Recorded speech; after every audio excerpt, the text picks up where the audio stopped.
So hello everyone, I am Maria Julia Masangkay. So I'm going to portray Zoe Tuazon in The Gifted. So Zoe is highly intelligent but was overweight and bullied in her younger years. She undergoes a transformation, becoming physically attractive but also manipulative and vengeful. She has a complex personality, charming on the outside, but deeply competitive and emotionally intense.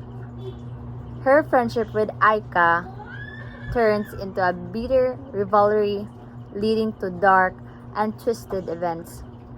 So Zoe Tuazon and Aika Tabayoyong both have a crush on Mark Ferrer, so their rivalry interferes because of their feelings for Mark, leading to jealousy, manipulation, and mind games.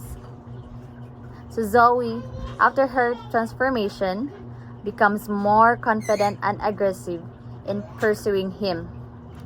But her competitive nature with Aika makes their love triangle even more complicated.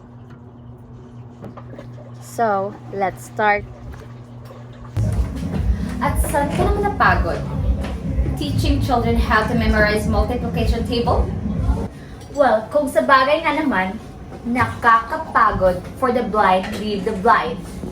I know how to multiply. What you don't know is how to keep your word, your end of the deal. Akala ko matalino ka. Kailangan ko bang i-drawing para sa'yo para maintindihan mo? Wala nang deal. It's off.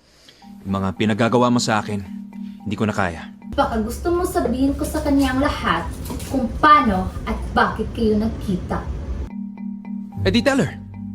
Pati yung mga ginawa natin sa kanya nung high school, sabihin mo rin. No one's stopping you. At hindi ako natatakot.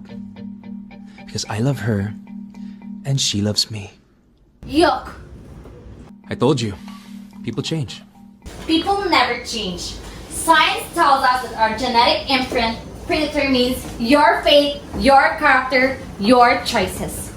Pinanganak kang bobo, lalaki kang bobo, mamamatay kang bobo.